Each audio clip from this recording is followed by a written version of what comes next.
Как и полагается, в таких случаях началось все с торжественного парада участников и зажжения малой олимпийской чаши. Специально для этого в Трубчевск доставили олимпийский факел, который принимал участие в эстафете Олимпийского огня на Брянщине.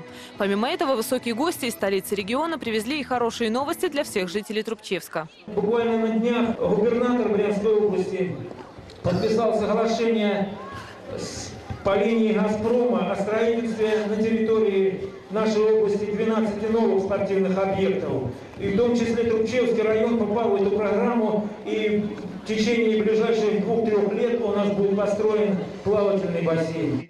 Интересно, что жители района уже успели отметиться в рамках подготовки к Олимпиаде. 15 января, в день, когда Брянская область принимала эстафету Олимпийского огня, учащиеся одной из школ района решили не оставаться в стороне от столь грандиозного события и провели свою эстафету под девизом «Малый огонь на малой родине». Мне уже 61 год, поэтому уже на следующий год я, наверное, не выйду. Пора уже отдыхать. И захотелось что-то такое запоминающееся детям оставить, то, чтобы они помнили, может, продолжат когда-то это все. И пронесли свой малый огонь на своей малой родине.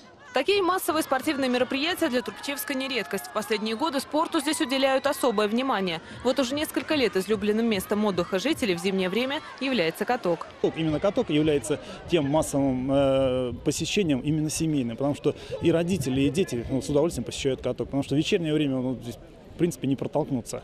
И вот эта идея именно в период открытия Олимпийских игр нас и подтолкнула именно сделать такой именно детский спортивный праздник. Организаторы постарались привлечь к соревнованиям как можно больше молодых спортсменов. Состязания проводились сразу в нескольких возрастных группах. Среди учащихся школ, студентов местных СУЗов и самых юных жителей района. Для каждого возраста была разработана своя программа. Веселые старты, зимние забавы. Дети участвуют в 6 эстафетах. И на скорость очень веселые эстафеты. Все на коньках. Я думаю, детям очень нравится, взрослым тоже. На память все участники получили подарки с олимпийской символикой и, конечно, заряд хорошего настроения. Но главное, каждый из них теперь может с гордостью сказать: «Я тоже был частью Олимпийских игр в Сочи». Очень интересно, как озорное, весело всем.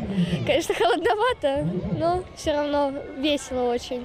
Евгения Павлюкова, Дмитрий Кузнецов, Владимир Сидоров. События Трубчевск.